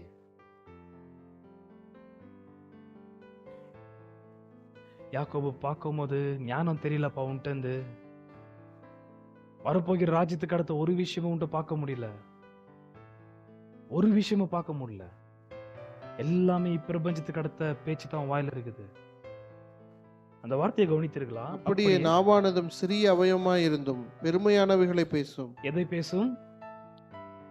எந்த பெருமையானவைகள்? ஈகோட்டிசம். பார்த்திருக்கீங்களா இப்ப இருக்கிற ஊழியக்காரங்க பேசுற பிரசங்கத்தெல்லாம்? நான் ஒரு கடவுள், நீ ஒரு குட்டி கடவுள், பெருமையானவைகளை பேசும். இதைத்தான் இவங்க பேசிக் கொண்டிருக்கிறார்கள். என்னத்தை பேசிக் கொண்டிருக்கிறார்கள்? ஒரு எக்ஸாம்பிள் கொடுக்க விரும்புகிறேன். 2 ஏனெனில் பொன்மோதிரமும் மினுக்குள்ள வஸ்திரமும் தரித்திருக்கிற ஒரு மனுஷனும் கந்தையான வஸ்திரம் தரித்திருக்கிற ஒரு தரித்திரனும் உங்கள் ஆலயத்தில் வரும்போது. என்ன புரியுதா லிங்க் உங்களுக்கு? பிரசங்கிக்கிற பிரசங்கியார்கிட்ட கொஞ்சம் பணம் இருக்குது சார், ஆனா கூடி வருகிற விசுவாசிகள்கிட்ட எல்லா விசுவாசிகளும் பணக்காரர்களாக ஐஸ்வர்யவான்களாக இல்லை. உன்ட்ட பணங்கிறதுனால நீ பண்றது எல்லாமே பெருமையானவைகளை பேசிக்கொண்டு சுட்டி திரிகிறாய். நான் அங்க படிச்சேன், நான் இந்த ஊருக்கு போய், உங்களுக்கு என்னன்னா கொஞ்சம் பணம் வந்த உடனே தரித்திரர் இருக்காங்க தெரியுமா, அவங்கள பார்த்து இவர்களை உயர்த்தி கொண்டு வாயில வருகிறது எல்லாமே பெருமையானவைகள், பெய்த்தனத்துக்கு அடுத்தவைகள். இந்த பொய்யர்கள் பொய் என்பது நிரூபிச்சுதான் ஆக வேண்டும். ஏன்னாக்கா அவங்க வாழ்க்கை சுட்டரிச்சு இல்லாம கேட்கறவங்க வாழ்க்கைலாம் சுட்டரிக்கப்பட்டிருக்குது நரக அக்கினியை வைத்து. விசுவாசிகளுக்கு விசுவாசிக்கிறவனுக்கு எல்லாம் கூடும் என்ற வார்த்தைக்கு அர்த்தம் விசுவாசிக்கிறவனுக்கு ஜீவ வார்த்தை கீழ்ப்படியத்தக்கதாக எல்லாமே அவனுக்கு கூடும். என்ன கூடும் என்றால் வார்த்தையை கீழ்ப்படிவதற்கு எல்லாமே ஆகும். வார்த்தை கீழ்ப்படிய உள்ள ஆண்டவரை இப்பிரபஞ்சத்தின் இச்சையின் மோகங்களும் பாவங்களை மேற்கொள்வது என்று யாரால சொல்ல முடியாது? விசுவாசியால சொல்ல முடியாது. விசுவாசிக்கு கூடும். எது? ஜீவ வார்த்தை கீழ்ப்படியத்தக்கதாக. என ரட்சிக்கிறவர் தேவன். ஆகையால் அந்த ரட்சிப்பு பரிபூர்ணப்படத்தக்கதாக விசுவாசம் என்பதான பெரிய வல்லமை, விசுவாசம் என்பதான ஒரு வல்லமை எதற்காக கொடுக்கப்படுதுன்னா, நீங்கள் நானும் ஜீவ வார்த்தையை கடைபிடிப்பதற்காக, வார்த்தையை மீறி நடப்பதற்காக விசுவாசம் கொடுக்கவில்லை. விசுவாசம் அருளப்பட்டத வார்த்தைகள் எல்லாம் கடைபிடிப்பதற்காக. அதில் நாம் பார்க்கலாம். இப்ப கொஞ்சம் நரகத்தை பத்தி நான் சொல்லி முடிக்க விரும்புகிறேன். 8, 9, 10. நாவை அடக்க ஒரு மனுஷனாலும் கூடாது, அது அடங்காத புல்லாங்குள்ளதும் சாவுக்கு ஏதுவான விஷமும் நிறைந்ததுமாயிருக்கிறது. என்ன புரிஞ்சுதா உங்களுக்கு? வசனம் 8, நாவை அடக்க ஒரு மனுஷனாலும் கூடாது. நரகத்தில் இருக்கிறவங்கள யாரு? நரகத்தில் இருக்கிறவர் எல்லாம் யார்? ஏன்னா வசனம் 6 நரகன்ற வார்த்தை வந்தது. யார் நரகத்தில் இருக்கிறவங்க? கேனா என்பதான வார்த்தை பயங்கரமான வார்த்தை. அது டீட்டெயிலாக இப்ப நான் சொல்ல நேரமில்லை. சுவிசேஷ புஸ்தகத்தில் போகும்போது அது பார்க்கலாம். நரகத்தில் இருப்பவர்கள் யார்? நாவை அடக்க முடியாதவர்கள். பற்கடிப்பும் அழுகையும் நரகத்தில் உள்ளவர்களுக்கு இருக்கும் என்று சொல்லப்பட்டிருக்கிறது. யார் பற்களை கடிக்கிறது? நரகத்தில் தள்ளப்பட்டவர்கள். என்ன பற்களை கடிப்பது என்றால் பற்கடிப்பும் அழுகையும் நரகத்தில் உள்ளவர்களுக்கு உண்டாகும். நாவை ஒருவனாலும் அடக்க முடியாது. நரகத்துக்கு போகிற நரகத்தில் இருக்கிற ஆட்களுடைய நாவு அவர்கள் அடக்கவே முடியாது. ஆகையால் நரகத்துக்குரிய ஆட்கள் நரகத்தில் எப்படி நாவு அடக்க முடியறது இல்லையோ, அதே போல இந்த பூமியில் நீங்கள் நான் செய்து கொண்டு வருகிறது. என்னால் அப்பயே புரிஞ்சுக்கணும், நரகத்தின் அக்கினியை வச்சு சுட்டரிக்க ஆரம்பிச்சிட்டோன்ட்டு. சூடு ஆரம்பிக்கப்பட்டது, கொளுத்தப்பட்டது. 8, நாவை அடக்க ஒரு மனுஷனாலும் கூடாது, அது அடங்காத புல்லாங்குள்ளதும் சாவுக்கு ஏதுவான விஷம் நிறைந்ததுமாய் இருக்கிறது. அதனாலே நாம் பிதாவாகிய தேவனை துதிக்கிறோம். இங்க கொஞ்சம் கவனிக்கணும், ஏதோ மேட்ரு வருது. யாக்கோபு கரெக்டா பாயிண்ட் பண்றாரு. பிரசங்கிக்கிறவன் எங்க ஒன்றுல சொல்லப்பட்டுச்சு இல்லையா, அநேக போதர்களாக இருப்பீர்களாக. யூதன் ஒரு நாளைக்கு ரொம்ப பயஸ் ஜூ 3 முறை ஜெபிப்பான். அந்த 3 முறை ஜெபிக்கும் பொழுது 15-16 முறை தேவனுடைய நாமம் பரிசுத்தப்படுவதாக, தேவனுடைய நாமம் புகழப்படுவதாக, கர்த்தருடைய நாமம் துதிக்கப்படுவதாக என்று சொல்லிக்கொண்டே இருப்பார். யாரு? ரொம்ப பக்தி உள்ள ஒரு யூதன். தானியேல் அது பண்ணாரு, 3 முறை ஜெபித்தார் அவர். அந்த மாதிரி இவர்கள், இந்த போதகர்கள், ரட்சிக்கப்பட்ட இந்த யூதர்கள் என்று சொல்லப்படுகிற இந்த போதகர்கள் ஜெப ஆலயத்திலே அவர்கள் வந்து தேவனை துதிக்கிறார்கள். ஃபர்ஸ்ட் எடுத்த உடனே புகழுகிறார்கள். யூதருடைய முறைமையின்படியே, பூர்வ பிதாக்களின் முறைமையின்படியே. அதைத்தான் அப்போஸ்தலனாகிய பவுல் 2 தீமோத்தேயு 1 சொல்றது போல, நான் என்னுடைய பூர்வ பிதாக்கள் தொழுது வந்த தேவனை அவருடைய முறைமையின்படியே தொழுது கொள்கிறேன் என்று அப்போஸ்தலனாகிய பவுல் ரொம்ப தெளிவாய் சொல்லுவார். அவர் ஒரு பெரிய போதகர். இவங்க வந்து போதகத்தை ஆரம்பிக்கும் பொழுது தேவனை துதித்து தேவனை புகழ்ந்து அதுக்கப்புறம் தான் போதகத்தை தொடங்குகிறார்கள். அதனால இவர் சொல்றாரு, இப்போ வாசிங்க. சாவை அடக்க ஒரு மனுஷனாலும் கூடாது, அது அடங்காத புல்லாங்குள்ளதும் சாவுக்கு ஏதுவான விஷம் நிறைந்ததுமாய் இருக்கிறது. அதனாலே நாம் பிதாவாகிய தேவனை துதிக்கிறோம், தேவனுடைய சாயலின்படி உண்டாக்கப்பட்ட மனுஷரை அதனாலே சபிக்கிறோம். அதனாலே நீங்கள் தேவனை துதிக்கிறீர்கள். இங்க வந்து நம்ம நல்லா துதிச்சோம். வந்த உடனே தேவனை பார்த்த உடனே பாடணும், துதிச்சோம், கனம் பண்ணோம், ஆராதிச்சோம். அதுதான் அவர்கள் போதிக்கிற போதகர்கள் செய்தார்கள் ஜெபாலயத்திலே. அடுத்த கேள்வி என்னவென்றால், ஜெபித்தவருக்கு என்ன ஆனது? வந்திருக்க தரித்திரனை பார்த்தாய், ஞாபகம் இருக்குதா? யோவான் 9ஆம் அதிகாரத்துல ஒரு பிறவி குருடன் சம்பவம் உண்டாவது. அந்த பிறவி குருடன் இயேசுநாதருடைய இரக்கத்தின் அடிப்படையிலே பார்வை அடைந்தவனாய் பரிசேயர் சதுசேயர் என்பதான மூப்பர்களிடத்திலே கொண்டு போகப்படும் பொழுது, அவர் வந்து இயேசுநாதரை பற்றி அந்த பிறவிக்குடன் சொல்லிக்கொண்டே வரும் பொழுது அந்த பிறவிக்குடனை பார்த்து அந்த பரிசேயர் சொன்ன வார்த்தை, நீ ஒரு பெரிய மகா பாவி, நீ பாவத்தில் பிறந்தவன், நீ ஒரு சபிக்கப்பட்டவன் என்று அவர்கள் அந்த பிறவிலிருந்த குடனா இருந்தவன் பிச்சை எடுத்து கொண்டு வந்த அவனை பார்த்து அந்த வார்த்தை அவர்கள் சொன்னார்கள். அநேக பரிசேயர்கள் சதுசேயர்கள் எல்லோரும் இப்ப கிறிஸ்தவ மார்க்கத்திற்குள்ளாக நுழைந்திருக்கிறார்கள் இந்த டைம்ல. அதனால இவர்கள் முதல் தேவனை துதிக்கிறார்கள், தேவனை மகிமைப்படுத்துகிறார்கள். அதுக்கப்புறம் சொல்ற வார்த்தை, தேவனுடைய சாயல உண்டாக்கப்பட்ட மனுஷனை நீங்கள் சபிக்கிறீர்கள், கட்டாரா துதிக்கிறீர்கள். யுலாஜி என்பதன வார்த்தை, அந்த யுலாகேயோ என்பதன வார்த்தை தான் வந்தது. அதாவது கர்த்தரை புகழுகிறீர்கள், துதிக்கிறீர்கள், ஸ்தோத்தரிக்கிறீர்கள். அதே நாவுனால அவருடைய சாயல உண்டாக்கப்பட்ட மனுஷனை நீங்கள் சபிக்கிறீர்கள்.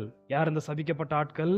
அப்போ வந்திருக்க ஜெபாலயத்தில் வந்திருக்கிற தரித்திரர்கள். தரித்திரர்களை பார்க்கும்போது நீ சபிக்கப்பட்டவன், அதனால தான் உன்கிட்ட ஒன்றும் கிடையாது. தேவனால் நீ சபிக்கப்பட்டவன், தேவனால் நீ வெறுக்கப்பட்டவன், தேவனால் நீ மறுதளிக்கப்பட்டவன் என்று வந்திருக்கிற தரித்திரர்களை பார்த்து இவர்கள் அந்த இடத்துல அந்த வார்த்தையை பேசும் பொழுது யாக்கோபு சொல்ற வார்த்தை, இதுக்கு முன்னாடி தான் நீ தேவனை உன் நாவினாலே துதித்தாய், அந்த மனுஷன் தேவனுடைய சாயல உண்டாக்கப்பட்டிருக்கிறபடியால் அந்த மனுஷனை தேவன் சபித்திருப்பார் என்று, சபிக்கிற உன்னை போலவே தேவனும் சபிக்கிறவராய் இருப்பார் என்று எப்படி சொல்லலாம்? சாபக்காரன் நீ ஆகையால் சபிக்கிறாய்.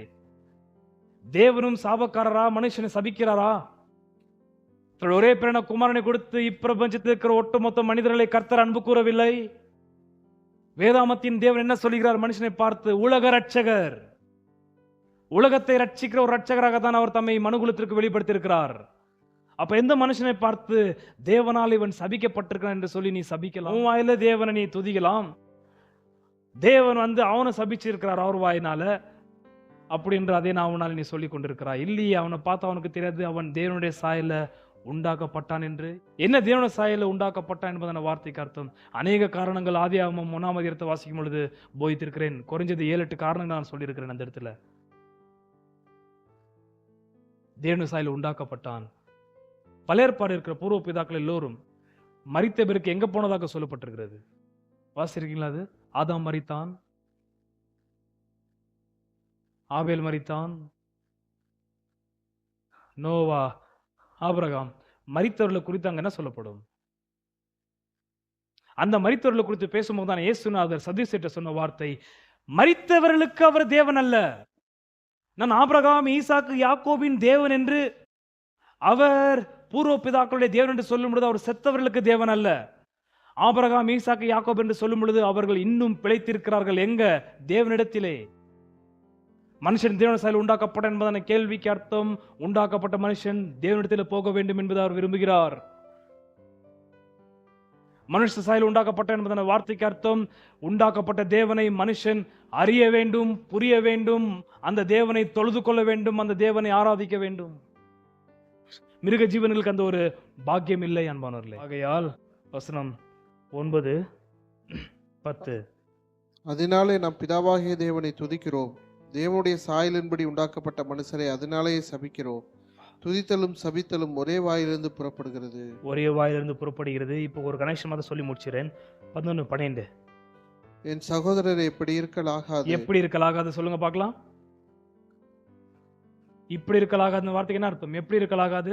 துதித்தலும் சபித்தலும் இப்படி இருக்கலாம். ஒரே நாவல ரெண்டுமே வராது.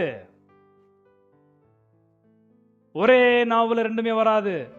ஆகையால் ஒன்னு சபிச்சே அந்த சாபத்துக்குரியவன் இருக்க வேண்டும். இல்லாவிட்டால் தேவனை ஆசீர்வதித்து அவரை துதித்திய அந்த துதிக்கிறவனான் இருக்க வேண்டும். ரெண்டுமே போயிருக்காது. உன்னுடைய துதி தேவனுக்கு போயிருக்க வாய்ப்பில்லை, இல்லாவிட்டால் உன்னுடைய சாபம் மனுஷனுக்கு போயிருக்க வாய்ப்பில்லை. ஆகையால் வசனம் 11. ஒரே ஊற்றுக்கண்ணிலிருந்து தித்திப்பும் கசப்புமான தண்ணீர் சுரக்குமா. அந்த ஒரே வார்த்தை வந்துச்சா வசனம் 10ல, ஒரே வாயிலிருந்து. அது நீங்க கனெக்ஷன் அதான் ரொம்ப முக்கியம். அது ஒரே வாயிலிருந்து, அதுக்கப்புறம் ஒரே ஊற்று கண்ணிலிருந்து. அடுத்து என் சகோதரரே அத்திமரம் ஒலிவ பழங்களையும் திராட்சை செடி அத்தி பழங்களையும் கொடுக்குமா. அப்படியே உவர்ப்பான நீரூற்று தித்திப்பான ஜலத்தை கொடுக்க மாட்டாது. அடுத்த வார்த்தை என்ன? உங்களில் ஞானியும் விவேகியுமாயிருக்கிறவன் எவனோ அவன் ஞானத்திற்குரிய சாந்தத்தோடு தன் கிரியைகளை நல்ல நடக்கையினாலே காண்பிக்க கடவன். என்ன அந்த கிரியைகளினாலே இருக்கிற நல்ல நடக்கை? 3ஆம் வசனம் 2, 3. நாம் எல்லாரும் அநேக விஷயங்களில் தவறுகிறோம். ஒருவன் சொல் தவறாதவனானால் அவன் பூரண புருஷனும் தன் சரீரம் முழுவதையும் கடிவாளத்தினாலே அடக்கி கொள்ளக்கூடியவனுமாய் இருக்கிறான். தான் சொன்ன வார்த்தையை அப்படியே தன்னுடைய சரீரம் செய்யத்தக்கதாக அந்த வார்த்தைக்கு ஏற்றபடி செயல்படுகிற ஒரு சரீரமாக இருக்கிறது. ஆகையால் கடைசியில் சொல்ற வார்த்தை வசனம் 13, உங்களில் ஞானியும் விவேகியுமாய் இருக்கிறவன் யார்? பகுத்தறிவு உள்ளவன் யார்? அதை நீங்க எனக்கு காண்பீங்கள். நீங்க பண்ற பிரசங்கத்தில் உன்னுடைய பகுத்தறிவு தெரியல, பரத்துக்குரிய ஞானமும் தெரியவில்லை. ஏனென்றால் நீ பண்ற பிரசங்கத்துக்கும் சரீரத்துக்கும் சம்பந்தமே இல்லை. 13 வாசிங்க. உங்கள் ஞானியும் விவேகியுமாய் இருக்கிறவன் எவனோ அவன் ஞானத்திற்குரிய சாந்தத்தோட தன் கிரியைகளை நல்ல நடக்கையினாலே காண்பிக்க. சாந்தத்தோட, மைல்ட், மீக்னஸ், சாந்தம் எதற்கு ஆப்போசிட்? 3:5. அப்படியே நாவானதும் சிறிய அவயமாயிருந்தும் பெருமையானவைகளை பேசும். அந்த பெருமையானவைகளுக்கு பேசுகிற வார்த்தை அதுக்கு ஆப்போசிட்டான வார்த்தை தான் சாந்தத்தோட. பெருமையா காட்டாத. நீ எப்ப பெருமையா காண்பிக்கிறாயோ உன் சொல்ற உன் வார்த்தைக்கு உன் உடலுக்கு சம்பந்தமே இல்லை. நான் அதை சாதிச்சிடுறேன், இதை சாதிச்சிடறேன், வந்தா நான் 5 பேர் அடிப்பேன். இந்த பெருமையான ஈகோட்டிசம் பேச்சுக்கள் வேண்டாம், சாதிக்கிற பேச்சுக்கள் வேண்டாம். நான் அத்தை சாதிப்பேன், நான் இத்தை சாதிப்பேன். இல்லப்பா, நீ சொல்ற ஓகே, உன் உடல் அதுக்கு ஒத்தளிக்காது. அப்ப நான் என்னத்தான் பேசணும்? உன் உடல் எது செய்யுதோ அத்தை மாத்திரம் பேசுன்ற நானு. ஹல்லேலூயா. உன்னால எது முடியுதோ அத்தை சொல்லு. உன்னால 500 kg தூக்க முடியுமா? முடியலன்னு சொல்லு. அந்த பெருமை பேச்சு வேணான்றாரு யாக்கோபு. இந்த ஒரே ஒரு பேச்சு யார் மாத்திரம் பேச முடியும்? நம்முடைய வேதாமத்தின் தேவன். அவரால் எல்லாம் கூடும். அது நாம பேசலாமா? உன்னால முடியும், உன்னால சாதிக்க முடியும். உன்னால சாதிக்க முடியாது, 4 பேர் உன்னை மிதிப்பாங்க. அதுக்கெல்லாம் வாய்ப்பு இல்லை. உன் சரீரம் எது செய்தோ அதை பேச தெரிந்து கொள்ள வேண்டும். ஒரே வாட்டி ஒரு 15 கிலோமீட்டர் நடப்பீங்களா நீங்க? முடியாது. சாந்தத்தோட ஆண்டவர் தம்முடைய கிருபையிலே எனக்கு இவ்வளவுதான் கொடுத்திருக்கிறாரு, அதை நான் அவருடைய கிருபையிலே செய்து கொண்டு வருகிறேன். ஹல்லேலூயா. அது சாந்தமாய் பேசுறது. அது சாந்தம் எதை குறிக்குது? கர்த்தர் எனக்கு எவ்வளவு செய்வதற்கு திராணி கொடுத்திருக்கிறாரோ அது அடியேன் செய்கிறேன். ஆமென். அத்தை விட்டு போட்டு நான் கர்த்தருடைய புள்ள, நான் கர்த்தருடைய புள்ளியாக இருந்தால கர்த்தர் என்னெல்லாம் செய்யறேன்னு அதை செய்யறேன். கர்த்தர் சொன்னது செய்யணும். நீ சொல்றது கர்த்தரை செய்ய வைக்கிறதுக்கு முயற்சி செய்யக்கூடாது. அது பெருமையான பேச்சு. அது நீங்கள் நானும் கர்த்தர் பிள்ளை இருப்பதற்கு காரணம் என்ன? கர்த்தர் சொல்வதெல்லாம் செய்வதற்காக தான். கர்த்தர் போன்னு சொன்னா போனோம், உட்காருன்னு சொன்னா உட்காரணும், அமைதியா இருந்தா அமைதியா இருக்கணும், வாயை மூடிக்கணும், வாயை தயவு செய்து முடிக்கணும், சொன்னா மன்னிச்சிடணும். என்னெல்லாம் மேடல் நிலி ஒரு போதகன் போதிக்கிறானோ அதுக்கேற்றபடி அவனுடைய சரீரம் செயல்பட வேண்டும். சாந்தமாய் சாந்தமாய். 4 காசு வந்த உடனே பேச்சு வேற மாதிரி மாறக்கூடாது அன்பானவர்களே. ஏன் 4 காசு வந்தோன்னு பேச்சு மாறுதுனாக்கா 4 காசு இல்லாதவனை குறித்து கம்பேர் பண்றது. அது அங்க நடந்தது 2ஆம் அதிகாரத்துல. தரித்திரனை பார்த்த உடனே அது வேண்டாம், அது வேண்டாம். 14. உங்கள் இருதயத்திலே கசப்பான வைராக்கியத்தையும் விரோதத்தையும் வைத்தீர்களானால். நன்றாக கவனித்தீர்களா? உள்ளத்துல என்ன இருக்குது? அன்பானவர்களே, அந்த கசப்பு எங்க வந்துச்சு இதுக்கு முன்னாடி? பாத்தியா, லிங்க் விட்டுறீங்க. 11 3:11 ஒரே ஊற்றுக்கண்ணிலிருந்து தித்திப்பும் கசப்புமான வச்ச தண்ணீர் அந்த கசப்பு வார்த்தை அப்ப உன்ட்டு என்ன ஆகுது? என்ன இல்ல, உயிர் போற அளவுக்கு கசப்பு, விஷம். இததான் யாக்கோபு பிரசங்கத்துல பாக்குறாரு. இருதயத்தில் வர கசப்பு இருக்கிறது. உன் சரீரத்தில் எல்லாமே கசப்பான வேலைக்கு ஒப்பு கொடுத்து விஷ நிறைந்த ஒரு அவயவங்களா மாத்தி வைத்திருக்கிறாய். வாயில சொல்வதோ உன்னை நேசிப்பது போல் பிறனை நேசிப்பாயாக, கொலை செய்யாதிருப்பாயாக, விபசாரம் செய்யாதி, நீ எல்லாத்தையும் பண்ணிட்டாக்குறாங்க, எல்லாத்தையும் பண்ணி முடிச்சுன்னு இருக்கிற. You and me must quench, extinguish the hellfire that we had ignited very long ago. அது அமைக்கணும். அதனால அது எப்படி அமைக்கணுன்றது உங்க விருப்பம் தான் நான் சொல்லுவேன். பட் இன்னைக்கு என்னோட செய்தியோட கடைசி வசனம் 15 தான். அது வாசிச்சு முடிச்சிடலாம். அடுத்த வாரம் தொடரலாம். இப்படிப்பட்ட ஞானம் பரத்திலிருந்து இறங்கி வருகிற ஞானமாயிராமல். ப்ரூவ் பண்ணாரா? ப்ரூவ் பண்ணாரா? கடைசியில் அந்த கசப்புத்தனமான இருதயத்தை சொல்லி முடிச்சோன்னு யாக்கோபு சொல்ற வார்த்தை, நீ பேசுற பிரசங்கம் பரத்திலிருந்து வந்த ஞானம் அல்ல. அன்பானவர்களே, அது பரத்திலிருந்து வரல.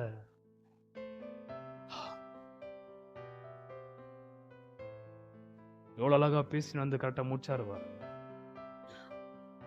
நீ சொல்றதுல பரத்திலிருந்து வந்துச்சா? நான் பேசுறதெல்லாம் கரெக்ட், கரெக்டா? நான் பேசுறதெல்லாம் உண்மை, உண்மையா? நான் பேசுறதெல்லாம் கர்த்தர்கிட்ட வந்தா எல்லாமே கர்த்தருக்கு தெரியும் அப்படின்னு சில பேர் கர்த்தரை சாட்சியா எழுத்துக்கிறான். பாத்துக்கிறீங்களா? அது எல்லாம் ஆண்டவருக்கு தெரியும். அவருக்கு எல்லாம் தெரியும். உனக்கு என்ன தெரியும்? Thou shalt not take the name of the Lord thy God in vain. நாம் முடித்து கொண்ட நாமத்தை அவர்கள் அல்லவோ தூஷிக்கிறாள் என்றதுக்கு முன்னாடி சொல்ல அவரு 2ஆம் அதிகாரத்துல அக்கறையா இருக்க வேண்டும். ஏற்கனவே வாழ்க்கை கொளுத்தப்பட்டிருக்கிறது. ஏன்னா பேச்சு ஒரு பக்கம், சரீரம் ஒரு பக்கம். அப்படி சரீரத்துல கொஞ்சம் சீண்டு பார்த்தாக்கா கசப்பு, விஷம், நரகம் தான் தெரியுது சரீரத்துல. ஏன்னா சரீரத்தின் உறுப்புகள் எல்லாவற்றையும், ஒட்டுமொத்த சரீரத்தையும் இப்பிரபஞ்சத்தின் தீட்டான காரியங்களுக்கு ஒப்பு கொடுத்தபடியால் அந்த சரீரத்தின் செயல்பாடுகள் வேற, சபையில பேசுற வார்த்தைகள் ஒரு திசையில் இருக்கிறது. ஆகையால் யாக்கோபு 15 சொல்ற வார்த்தை 3:15, இப்படிப்பட்ட ஞானம் பரத்திலிருந்து இறங்கி வருகிற ஞானமாயிராமல் லௌகீக சம்பந்தமானதும் முதலாவது லௌகிக சம்பந்தமானதும் ஜென்ம சுவாபத்துக்கு உரியதும் ஜென்ம சுபாவத்துக்குரியதும் பேய்த்தனத்துக்கு அடுத்ததுமாயிருக்கிறது. யாருக்கு அடுத்ததுமா இருக்குது? உங்க டீச்சர் யாரு? நான் என் சரீரத்தை அடுக்கிக் கொள்ளாமல் உபதேசம் பண்ணுகிறதே ஆனால் என்னுடைய போதகர் இயேசுநாதர் அல்ல, என்னுடைய போதகர் பிசாசு. பேய்த்தனத்துக்கு அடுத்தது. நரகத்தை தள்ளப்படுறது யாரு? நரக அக்கினியை கர்த்தர் யாருக்காக உருவாக்கினார்? தள்ளப்பட்ட தூதர்களுக்கு. நரகம் அவன் டிக்டேட் பண்ணிட்டே இருக்கான். ஒரு டிக்டேட்டர் மாதிரி அது அழகா உச்சரித்துக் கொண்டிருக்கிறாய். தைத்தனத்துக்கு அடுத்ததும், லௌகிக சம்பந்தம் உள்ளதும், ஜென்ம சுபாவத்திற்கு அடுத்ததும். அடுத்த வாரம் என்னது? லௌகிக, ஜென்ம சுபாவம், தைத்தனத்துக்கு அடுத்த விஷயங்கள் என்பதை ஆக மொத்தம் போதகர்களே என்று யாக்கோபு 3ஆம் அதிகாரத்துல 1 சொல்ற வார்த்தை எல்லாமே யார? பிசாச போதகர்களா வைத்துக்கொண்டு போதனை செய்து கொண்டிருக்கிறவர்கள். அதனால தான் நான் பொய்யான ஊழியக்காரர்களை பார்த்து அவ்வளோ திட்டுவதற்கு காரணம் நான் சொல்லுங்க, வேத வாக்கியம் திட்டுகிறது. என்ன உள்படுத்தி சொல்லுகிறேன். நீங்க பேசினது பரத்திலிருந்து வந்த ஞானம் அல்ல, மாறாக இப்பிரபஞ்சத்துக்குரிய ஞானமா இருக்கிறது. ஆனா இப்ப என்னோட கடைசி கேள்விக்கு நான் பதில் வாசித்து மாத்திரம் முடிச்சுட்டு எக்ஸ்பிளைன் பண்ண மாட்டேன். ஃபர்ஸ்ட் ஆஃப் ஆல், நம்மில் எவ்வளவு பேருடைய நாவு அக்கினி நரகத்தை கக்கிற நாவாகுது? நீங்கள் நானும் எவ்வளவு சீக்கிரம் முடியாது அவ்வளவு சீக்கிரம் அதை அவைத்து போட வேண்டியதா இருக்கிறது. ஏன்னா அதை அவித்து போடுறதுக்கு வாய்ப்பு இந்த பூமியில தான் நம்மளுக்கு வாய்ப்பு. இந்த பூமியை தாண்டி போனோம்னாக்கா நம்மளுக்கு அந்த வாய்ப்பு இல்லை. அன்பானவர்களே, மனுஷனுக்கு ஒரே தர மரணமும் பின்பு நியாய தீர்ப்பும் நியமிக்கப்பட்டிருக்கிறது. இந்த இடத்துல வாய்ப்பு போயிடுச்சுன்னா திருப்ப உங்களாலும் என்னாலும் நரக அக்கினியால் நம்ம வாழ்க்கையை கொளுத்தி வச்சிருக்கிறோம் பாருங்க, அது அமையவே அமையாது. அமையாத அக்கினியில மறுபடியும் போய் நம்ம விழ வேண்டியதா இருக்கும். அமைக்கிறதா தான் இங்கே 4வது அதிகாரத்தை தொடர்றாரு. ஓகே, நான் இதை இன்ட்ரடியூஸ் பண்ணி விடுகிறேன். வசனம் 7-8. ஆகையால் தேவனுக்கு கீழ்ப்படிந்திருங்கள், பிசாசுக்கு எதிர்த்து நில்லுங்கள், அப்பொழுது அவன் உங்களை விட்டு ஓடி போவான். தேவனிடத்தில் சேருங்கள், அப்பொழுது அவர் உங்களிடத்தில் சேருவார். வசனம் 6 வாசிங்க. அவர் அதிகமான கிருபையை அளிக்கிறாரே, ஆதலால் தேவன் பெருமையுள்ளவர்களுக்கு எதிர்த்து நிற்கிறார். இங்க யாருமே பெருமை உள்ளவர் இல்லை என்று நான் விசுவாசிக்கிறேன். ரைட்? ஏன் சொல்லுங்க? இப்ப எவ்வளவு பேருடைய நாவு அக்கினி நாவா, பிரபஞ்சத்தின் அநீதி உள்ள நாவா இருக்கிறது, விஷம் நிறைந்த நாவா இருக்குது கேள்வி கேட்கும்போது எல்லாரும் ஒத்துக்குனீங்க. What you mean by it? எல்லாரும் என்ன பண்றோம்? கர்த்தர் முன்பதாக தாழ்த்துகிறோம். ஆமா, உண்மைதான் ஆண்டவரே, அடியேன் அக்கினியை கக்கிற நாவுடையவன் தான். ஆகையால் கர்த்தர் சொல்ற வார்த்தை, யாக்கோபு சொல்ற வார்த்தை இப்போ வாசிங்க வசனம் 6 இருந்து. அவர் அதிகமான கிருபை அளிக்கிறாரே, ஆதலால் தேவன் பெருமையுள்ளவர்களுக்கு எதிர்த்து நிற்கிறார், தாழ்மையுள்ளவர்களுக்கு கிருபை அளிக்கிறார் என்று சொல்லியிருக்கிறது. பெருமையுள்ளவர்களுக்கு நன்றாக கவனித்தீர்களா? 3:5 அப்படியே நாவானதும் சிறிய அவயவமாய் இருந்தும் என்ன வார்த்தை? பெருமையானவைகளை பேசும். 4:6 பார்க்கும் பொழுது பெருமை உள்ளவர்களுக்கு கர்த்தர் எதிர்த்து நிற்கிறார், ஆனால் தாழ்மை உள்ளவர்களுக்கோ கிருபை தரார். அன்பானவர்களே, எதுக்கு உங்களுக்கு கிருபை தரார் சொல்லுங்க? கெட்டிங் கொளுத்தப்பட்ட நரகி அக்கினியை நீங்கள் அமைப்பதற்கு கர்த்தர் கொடுப்பது என்ன? கிருபை. அதடி அமைக்கணுன்றது கீழே அவரு சொல்லி தரார். கவனிங்கள், போங்க கீழே. ஆகையால் தேவனுக்கு கீழ்ப்படிந்திருங்கள், பிசாசுக்கு எதிர்த்து நில்லுங்கள், அப்பொழுது அவன் உங்களை விட்டு ஓடி போவான். நன்றாக கவனித்தீர்களா? 4 கீழ்ப்படிந்திருங்கள், 3 தன் சரீரம் முழுவதையும் அடுக்கிக் கொள்ளுகிறவனுமாயிருந்து, அப்புறம் 3 சொல்ற வார்த்தை முழு சரீரத்தையும் கீழ்ப்படிய பண்ற வார்த்தை அங்க பார்த்தோம். குதிரை எப்படி கீழ்ப்படுகிறோம், அப்படி நம்ம சரீரம் முழுவதையும் எந்த வார்த்தையை பேசுகிறோமோ அந்த வார்த்தைக்கு ஏற்றபடி நம்ம சரீரம் செயல்பட வேண்டும். ஆகையால் கர்த்தர் சொல்ற வார்த்தை வசனம் 8, தேவனிடத்தில் சேருங்கள், அப்பொழுது அவர் உங்களிடத்தில் சேருவார். பாவிகளே, உங்கள் கைகளை சுத்திகரியுங்கள். நன்றாக கவனிக்கிறீர்களா? யார் ஃபர்ஸ்ட் போய் சேரணும்? தேவன் நம்மள்ட்ட வர்றாரு, நாம் தேவன்கிட்ட போகணுமா? சத்தியமுள்ள வார்த்தை நம்மிடத்தில் வந்த உடனே நாம் ஃபர்ஸ்ட் தேவனிடத்துல போக வேண்டும். அப்பொழுது யார் கிட்ட வருது? தேவன் கிட்ட வருகிறார். இருமனமுள்ளவர்களே, உங்கள் இருதயங்களை பரிசுத்தமாக்குங்கள். நன்றாக கவனித்தீர்களா? வசனம் 14 என்ன வாசிச்சோம்? 3:14. உங்கள் இருதயத்தில் கசப்பான வைராக்கியத்தையும் விரோதத்தையும் வைத்தீர்களா? இப்போ வசனம் 4 அதிகாரம் வசனம் 8. தேவனிடத்தில் சேருங்கள், அப்பொழுது அவர் உங்களிடத்தில் சேருவார். பாவிகளே, உங்கள் கைகளை சுத்திகரியுங்கள், இருமனமுள்ளவர்களே, உங்கள் இருதயங்களை பரிசுத்தமாக்குங்கள். கவனித்தீர்களா? இதான் அமைக்கிறதுன்றது அர்த்தம். பாவிகளே, உங்களை சுத்திகரியுங்கள், இருமனமுள்ளவர்களே, உங்கள் இருதயங்களை பரிசுத்தமாக்குங்கள். 9, நீங்கள் துயரப்பட்டு துக்கித்து அழுங்கள். அப்ப நீங்க எதுல உங்க நெருப்பு அமைக்கணும்? எதுல அமைக்கணும்? துயரப்பட்டு துக்கித்து அழுகிற அந்த கண்ணீர்னால தான் நீங்க உங்களுடைய நரக அக்கினியை அமைக்கணும். What you mean by it? மனம் திரும்புங்கள். பாவத்தை ஒத்துக்கினீங்களா? ஒத்துக்கிற ஆண்டவரே, நீ சொல்ற வண்ணமாக தான் நான் இருக்கிறேன்.